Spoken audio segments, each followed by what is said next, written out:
Trump. And a good Sunday morning to you, and happy Father's Day. I'm Katie Fang. 2 more January 6 public hearings coming up this week, and some believe Tuesday's testimony could trigger Donald Trump like we've never seen before. The committee is set to focus on Trump's pressure campaign on state officials in the aftermath of the 2020 election. One of the key witnesses will be a Republican state official who felt the full heat of Trump's plan, and yet he stood strong. Ali Rafa is on Capitol Hill with a closer look for us. Ali. Yeah, Katie, hearings number 4 and 5 by the January 6th committee out of a total of 7 are slated for Tuesday and Thursday. And the committee is expected to pull back the curtain even more to show us how so much happened before January 6th that led up to the attack on the Capitol. And the committee is expected to really focus on Trump's pressure campaign on state election officials to help him overturn the results, despite him having lost the 2020 election by 7 million votes. And we know of at least 2 people who will testify on Tuesday. Georgia Secretary of State Brad Raffensperger and his deputy Gabe Sterling. These are both Republicans who supported Trump in 2020 but really refused to do his bidding after that now infamous phone call between Raffensperger and Trump, in which Trump asked him to find the votes needed +1 to get him over the top above Biden to win Georgia. This was really among the strongest stands we saw from Republicans against Trump. I want you to take a listen to what former Philadelphia City Commissioner Al Schmidt had to say about future hearings. He is one of the people who testified earlier this week before the panel. We're pretty early on in these hearings. We have a while to go. I think it's important that everybody approach them with an open mind, to not rush to saying there should or shouldn't be a criminal indictment or more coming from it. Perhaps there should be, but, we have a while to go here. But, to see Republicans just want to cover their ears and not hear this, and to say everything is old news is disturbing.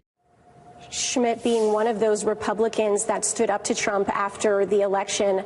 As far as that hearing that was unexpectedly postponed last week that will go into Trump's pressure campaign on the Justice Department, it's still unclear whether that will take Thursday's place or whether the theme of Thursday's hearing will be something else, Katie. Ali Rafa on Capitol Hill, we thank you. So I want to know, with Tuesday's hearing set to focus on Trump's pressure campaign on the states, could this finally be his Achilles heel? I'll ask my panel coming up in just a few minutes. But now to the war in Ukraine and those missing Americans. We're now getting our first look at a recently retired Marine captain who has been missing since April. On Friday, Russian state television showed video of 2 other U.S. military veterans who hadn't been heard from since the previous week. President Biden is urging Americans to stay out of Ukraine. Allison Barber has the latest.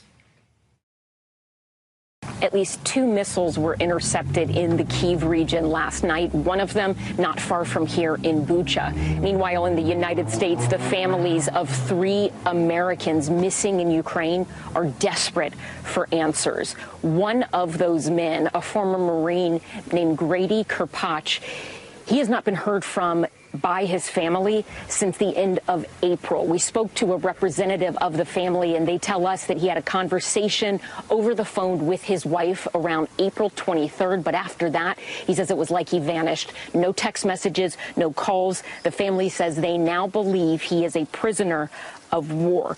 Kirpach is one of 3 Americans reported missing in Ukraine. Russian state media published a video allegedly showing 2 others, Alex Druki and Andy Huynh, in captivity. A spokesperson for the State Department tells NBC News they are aware of those photos and videos and are closely monitoring the situation, but would not comment beyond that. Katie. All right, thanks to Allison Barber. But now let's go to the COVID pandemic and the good news for parents who have been waiting for over 2 years to get their youngest kids vaccinated. This morning, the wait is finally over. The CDC officially endorsing Pfizer and Moderna shots for children as young as 6 months old. Parents can get those doses for their young children starting this Tuesday. Every state except Florida has placed pre-orders for the shots, which began shipping to distribution centers on Friday after the FDA's authorization. For now, we're going to turn to the celebration of Juneteenth. 157 years ago today, slaves in Galveston, Texas learned they were free 2 years after the signing of the Emancipation Proclamation. Last year, President Biden signed a bill officially recognizing Juneteenth as a federal holiday. For more on this historic holiday and the expected celebrations across the nation, we turn to NBC News correspondent Shaquille Brewster in Chicago.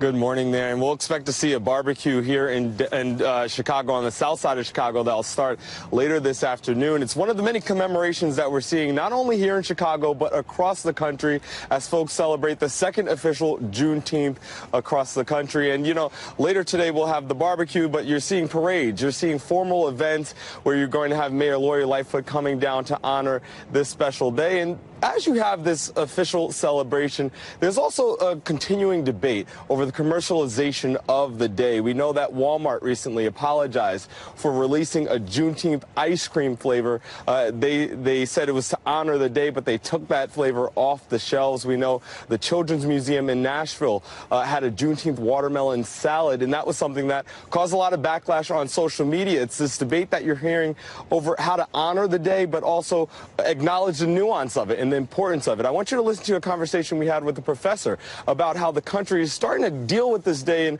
understand it and honor it, but also make sure that they are giving a nod to the history of it. I think if more companies had more people in decision-making positions who could help inform those conversations, they would think of more nuanced and I would just say better ways of recognizing the holiday. If you must profit as a company, to do so in a way that is not offensive, that does not perpetuate stereotypes, and that really is thoughtful. You hear those professors talking about the nuance of this day, but you're going to see celebrations again, not just here in Chicago. I saw one of a bike ride that's also combining the idea of the Juneteenth holiday with Father's Day, getting people out there, having people come together. You know, a similar sentiment to what you've been hearing from those professors. It's something that you hear from the military community around Memorial Day. It's something that you hear from the LGBTQ community around this Pride Month. It's the idea that, yes, they want folks to be able to celebrate the holiday, but also appreciate the nuance that it brings. Our thanks to Shaq Brewster for that report. Back now to the January 6 hearings and Tuesday's expected testimony from Georgia Secretary of State Brad Raffensperger. Former Republican strategist and founder of the Lincoln Project, Rick Wilson, says he thinks that testimony is going to trigger Trump like nothing else. And speaking of Georgia, what could Tuesday's hearing mean for the ongoing investigation into Trump in that state? I'm glad to welcome my panel. Glenn Kirshner is a former federal prosecutor and an MSNBC legal analyst. He's also the host of the podcast Justice Matters. And Tara Setmayer is the senior advisor with the Lincoln Project and a former GOP communications director. Glenn, let's start with you. Thank you for being here on set. New evidence comes out on Tuesday's hearing. Is Trump in danger? We know about Fannie Willis, Fulton County DA. She's got a pretty hardcore investigation going, special grand jury. Is he in some very real danger of looking at an indictment down in Georgia? Yeah, Katie, you know, when I hear that recorded phone call with Brad Raffensperger, it reminds me of when I was prosecuting RICO cases, and some of our evidence included being up on a wire. And so what I would call that is a just press play trial, because then you play for the jury the defendants actually talking dirty on the phone, talking about the crimes they're going to commit, how many kilos of cocaine they want to import, who they want to hurt, where they want to get their guns from. You know, when you listen to that phone call, look, just find me 11,780 votes. It sounds like mob talk, like those votes fell off the back of a truck somewhere, right? But that is a just press play trial, and it's such compelling evidence. I understand Fannie Willis wants to make sure she investigates thoroughly, right, and exhaustively before she brings charges, but I find it hard to believe that she'll decline to bring charges with that kind of evidence. And Brad Raffensperger is expected to testify on Tuesday about that. We have Nick Ackerman later on in this case, in this show, and what you're just saying right now reminds me of Watergate a little bit because of the fact that we actually had Nixon on the tapes, and maybe this is Trump on the tapes. Tara, I'm going to switch to you. There's been some fairly damning evidence already, though, and testimony in these public hearings. Do you agree that Raffensperger's testimony will trigger Trump like nothing else? I think so. I agree with my colleague Rick Wilson on this because he's actually on tape and you hear his voice and you hear that he was defied. At that point, they're telling him no, basically. And Donald Trump doesn't take too kindly to that. He didn't get his way. But there's really no disputing what he said and who he said it to and what he was asking for. He can't BS his way out of that one, although he has tried, as we have seen. So I agree with Rick in that this is the most difficult for Trump and his minions to defend, because he's right there, as Glenn was talking about. You just press play and you hear it all right there. They say the quiet part out loud, which they seem to be doing more and more often, which to the horror of those of us who are watching the details of January 6th and the lead up to it as we watch that unfold. A lot of this reporting was very interesting at the time, but contemporaneously. But now we're seeing through the January 6th hearing that a lot of that reporting was in fact correct. I also find it interesting that where are all of Donald Trump's elected Republican supporters? They've been awfully quiet. No one's really been defending his behavior or his actions or the incredible bombshell testimony coming from Trump inner circle folks, people who are on the ground, the legal team in the White House.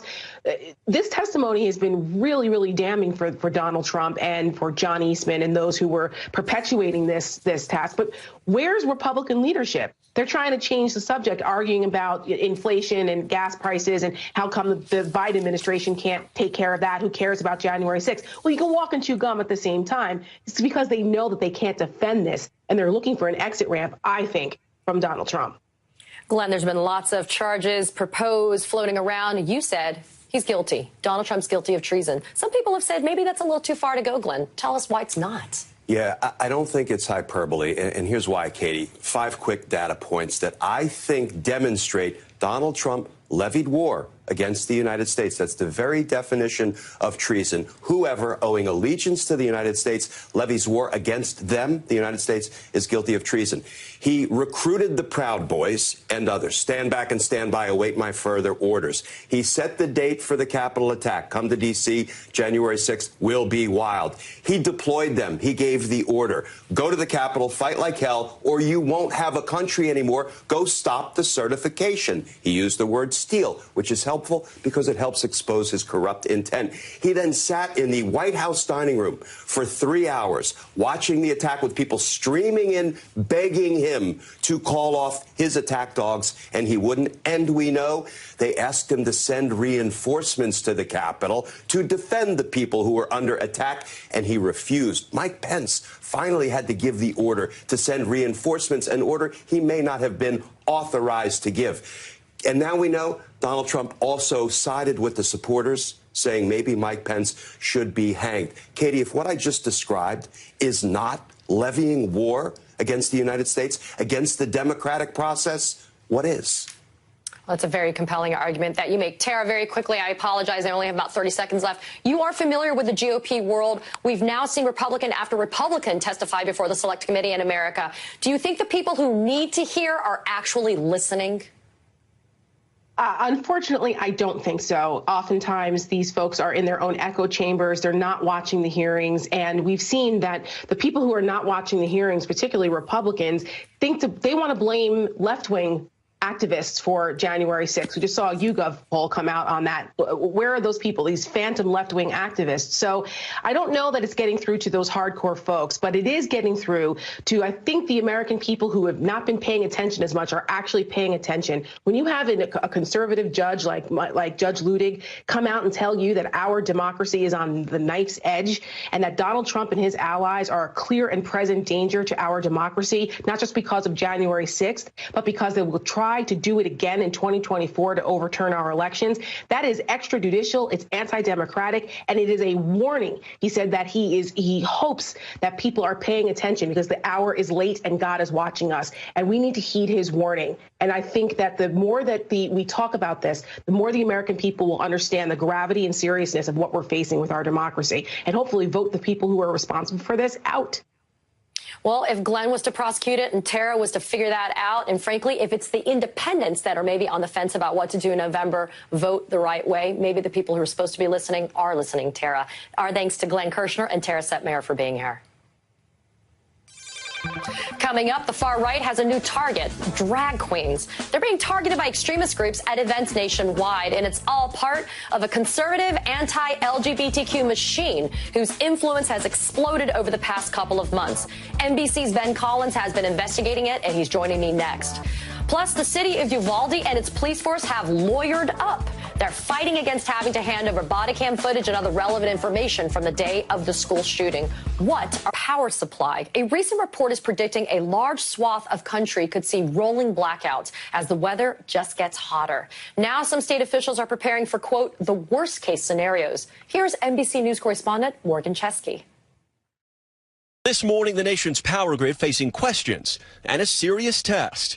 Blazing heat with more right behind it, pushing demand like never before. The risk that we're seeing across the system is higher than we've seen before. This map showing a risk for summer blackouts covering nearly 2/3 of the entire country, with the highest potential running from Minnesota to Louisiana. The warning comes as more cities in the Southwest are already on track to see their warmest June on record. Some providers double-checking transmission lines, making sure equipment can handle the demand, plus Mother Nature. I would say this year alone, we have experienced 3 times the number of minor storms that we experienced in 2021. So climate change is real. We're feeling it, and we're seeing the impacts of severe weather swings. Tamla Olivier is the COO of Pepco, which serves the Mid-Atlantic region. She says the power company is prepped for a summer surge by upgrading its infrastructure. We want people, when they turn on their light switch, we want the lights to come on. In Indiana, severe storms creating a summer nightmare. Power outages as temperatures pushed into the 90s. No way of keeping cool. No way.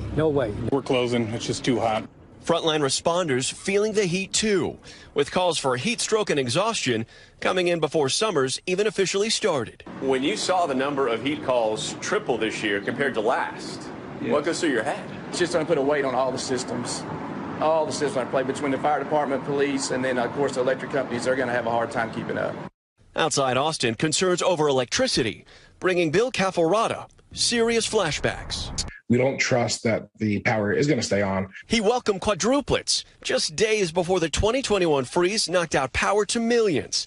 Even worse, the ice left the new parents stranded at home, unable to see their newborns, all in neonatal care. He says his family plans to buy a generator, but worries about others who don't have the means. Think about the family with a newborn baby. They just came home from the hospital, and now they might not have air conditioning. And, I have friends that lost elderly family members in the last freeze, and I don't want to see that if we were to lose power when it's hot. Are they Thomas's involvement in efforts to overturn the 2020 election? But when the January 6th committee learned about her correspondence with Trump lawyer John Eastman, that lawyer who devised the plot to stop Joe Biden's certification, the committee called on Ginny to testify. Note, called. I didn't say subpoenaed. So we don't know when or if that will happen. I personally don't even think she's going to show up, even though she claims that she can't wait to clear up misconceptions. But what I want to know is this. Where is the outrage from Democrats? If the wife of a liberal Supreme Court justice was actively involved in a bid to overturn the election of a Democratic president, do you think Republicans would be so quiet? As one Washington Post columnist wrote, Democrats shouldn't just say something, they should scream something, adding that congressional leaders should begin an investigation into Ginny Thomas's activities and announce that they intend to speak to her husband, Justice Clarence Thomas, as well. Because you know what? That's the least that Republicans would be doing. Joining me now is Congressman Steve Cohen of Tennessee. He sits on the House Judiciary Committee. Congressman, always love spending time with you. My first question to you this morning, why aren't we seeing a stronger posture from Democrats, especially with everything that we know so far about Ginny Thomas's involvement in efforts to overturn the 2020 election results? I think Democrats have been somewhat reserved because a lot of things that the Democrats do come from the top. And generally the top is to avoid controversy if they can, to stay on the subject. In this case, it's Donald Trump and his actions on January 6th, and it's other people as well. It's not just Donald Trump. It's the entire insurrection team, whether it's Proud Boys, Oath Keepers, Republican congressmen, or whoever, and to get to the bottom of it. And Jenny Thomas is just a part of it. I think they think it might be getting off the main path and on a rabbit trail. But I think that Jenny Thomas has gotten herself into it, and I think it's clear with Clarence Thomas being the only vote on the Supreme Court not to say that Trump had to turn over his records. It shows he either thinks exactly like Jenny Thomas or she's influenced him. And it's impossible to believe that they don't talk about these issues. So, yeah, we need to get into it. We will get into it. There are some people who've called for her testimony. I think she'll testify because I think she's like a moth to the flame, and she likes being in the arena. And that's as close as she can get to the arena. It's not being an office holder or a judge, is to testify, and I think she'll want to do it. And that's good that she'll testify. What she did contacting Meadows and contacting Eastman and writing the Arizona legislators, all was wrong. And Clarence Thomas should recuse himself from anything to do with these cases. There's no question about it. But he hasn't done anything in the area of ethical conduct. And the Supreme Court justices are kind of to themselves. They can do what they want. They're the ruler of their own houses. So we've proposed some changes in the ethics laws, but the Supreme Court can take them up or not, and they're not going to necessarily reprimand it. Heck, somebody was saying how wonderful it was. He knows everybody in the building. He says hello. Well, fine. Make him the concierge.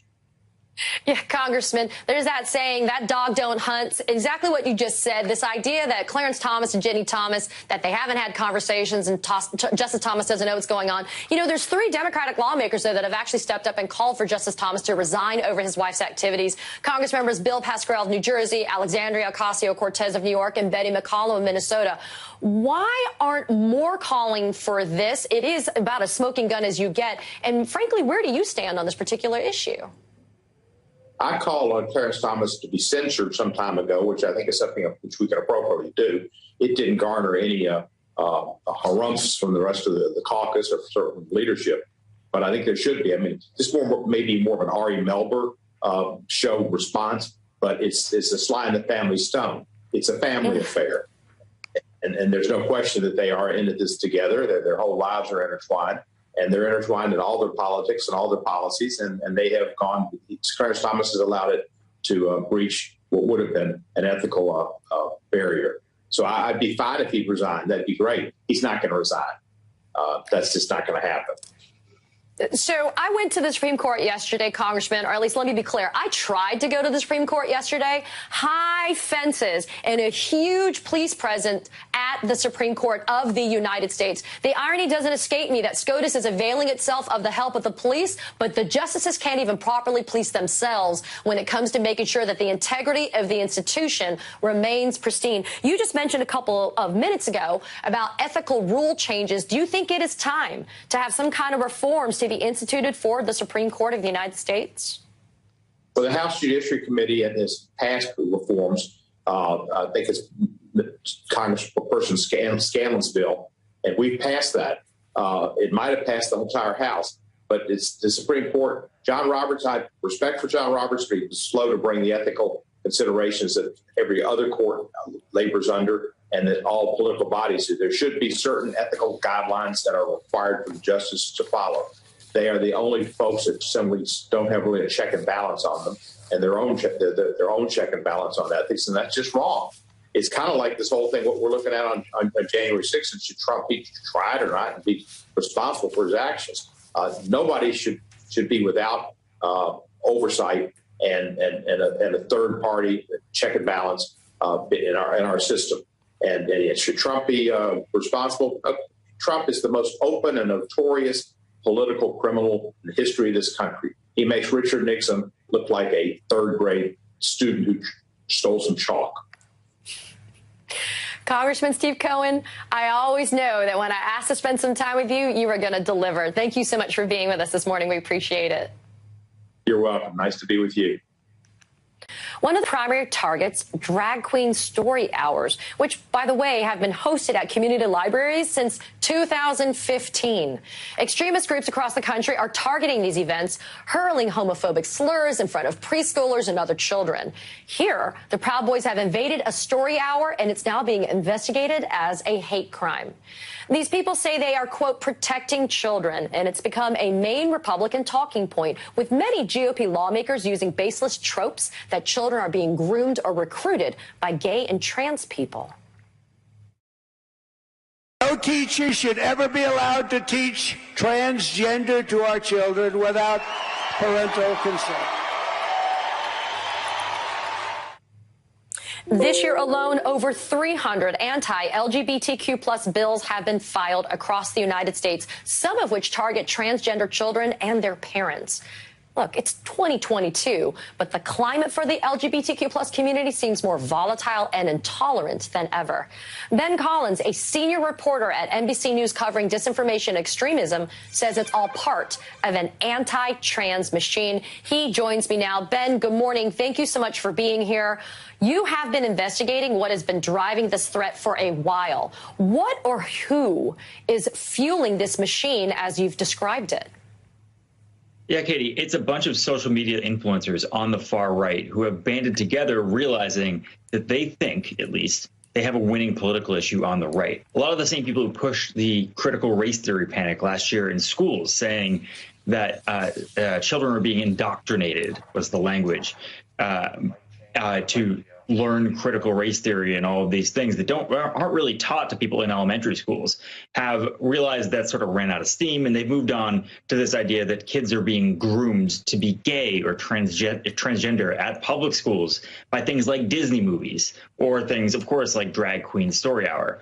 That's not what's happening, obviously, but they think they have a winning issue here. So what they'll do is they'll push it up through pipelines, things like Libs of TikTok, which is a big account on the right. That gets pushed to Fox News. That gets pushed to people like Donald Trump and Ron DeSantis on the right. The mainstream right has, globbed on to some of these things, not all the way on some of the far right things, like some of the militias that are going into these drag queen story hours to try to disrupt them and yell homophobic slurs. But there's a mainstream version of this, there's a militia version of this, and they are trying to build a broad coalition between those two things.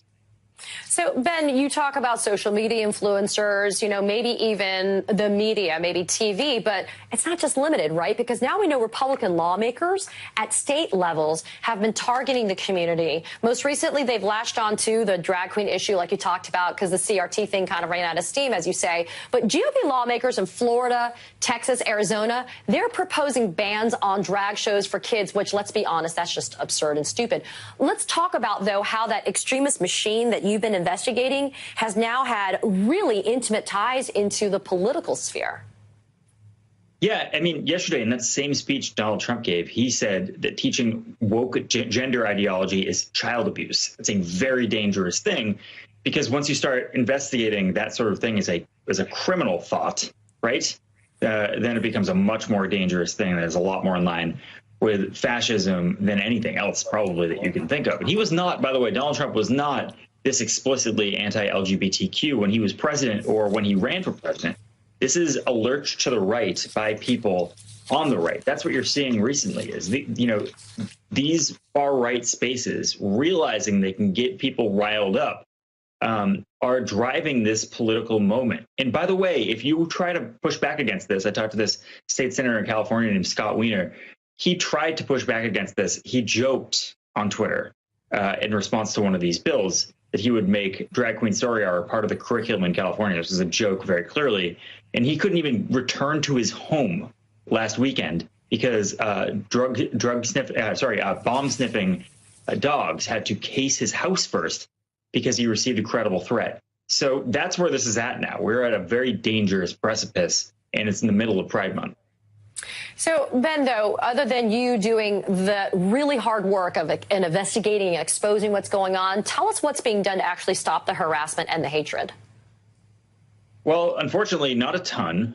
The good news is when white nationalists use the same tactics each time, for example, loading themselves into a U-Haul to go to a specific event, they get caught pretty easily. That's what happened last week in Coeur d'Alene, Idaho, where 31 white nationalists were caught outside of a Pride event. You can see them all there. They were unmasked. They were part of a group called Patriot Front. The Proud Boys, too, pretty easily identifiable. Adam Moffin was there as well. It's a particularly militant white nationalist group. So at the militia level, there is some work being done here to try to counteract this. But on an individual level, it's really hard to stop. This is a thing that is, it's catching fire on the right now. And it's in part because they are trying to counter-program and counteract pride. And on an individual level, it's really hard to stop it. Well, our thanks to you, Ben Collins. Please continue to keep us posted and let us know how things are going. We appreciate your investigation. Thank you. So the infamous Watergate hearings went down 50 years ago. How does Nixon's undermining of our democracy then compare to Trump's role in the January 6th insurrection now? A former Watergate prosecutor is here to discuss after the break. But as we go to break on this Father's Day, we want to celebrate all of the supportive and loving father figures, and a special shout out to the dads of our Katie Fang Show team. This is for you.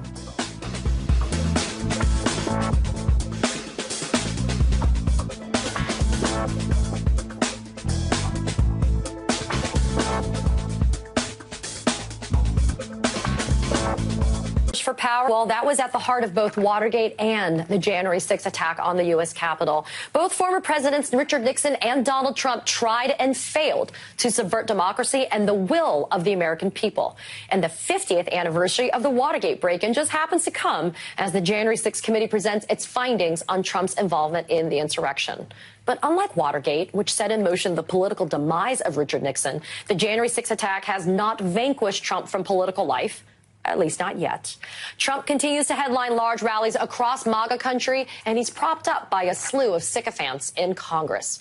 In the summer of 1973, the Watergate hearings transfixed Americans as they collectively learned of Nixon's wrongdoings, and ultimately they shunned him. But is America now just too divided for the January 6th hearings to have a similar impact?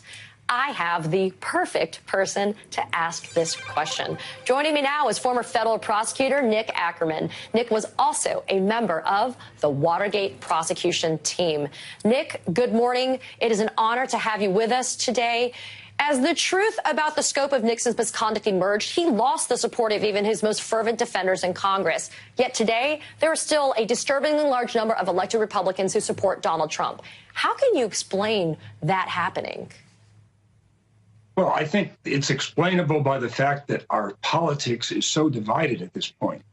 Even back in the Watergate days, the Watergate Senate Committee, there were Republican defenders that were on that committee, defenders of Nixon. And it wasn't until the tapes came out that people really changed their minds and that Republicans changed their minds and ultimately forced Nixon to resign. We're in a totally different situation right now. The January 6th committee is basically presenting its evidence that it uncovered over the past year. The Senate Select Committee was not so clear, and it was really more of an ongoing investigation that the public kind of engaged in as it happened. And at the same time, we had the appointment of Archibald Cox, who was the Watergate special prosecutor. The key there was that there was accountability in the end. All of Nixon's aides were indicted. They were convicted. The only person who didn't go to prison was Richard Nixon because he was later pardoned by President Ford. So the real question today is whether Trump is going to be held accountable. Will he be indicted for federal crimes? And will he be indicted in Georgia for interfering with the election in that state? Those are the two areas of prosecution that we really need to be focused on and where the action is going to take place. Now, Merrick, go ahead. Sorry, Nick, I just wanted to interrupt because you mentioned that you guys had tapes in the Nixon-Watergate situation. We have a tape, though, right? We have that tape of Donald Trump pressuring Brad Raffensperger. In your opinion, you don't think that that's going to be enough? Oh, I think that's enough. No, if you're asking me which of the cases right now, which one is going to send Donald Trump to prison, that's the case. There's a really neat 3-year felony in Georgia that Donald Trump has violated. Prosecutors love tape-recorded evidence because you can't cross-examine it. What is significant, though, with those tapes is that when you put it in the context of all of the evidence that the January 6th committee has uncovered, you put that together, Donald Trump has zero defense in Georgia. If I had to put my money on one prosecution that's going to go forward here that will send Donald Trump to jail, it's Georgia. No question about it.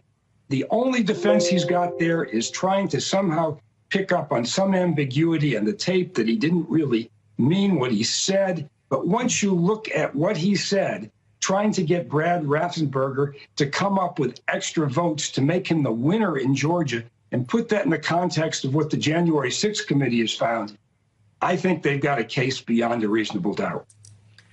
Nick Ackerman, I always wish that I have more time with you. We'd love to have you back, and we thank you for being with us this morning. Thank you. As we head to break, I do want to quickly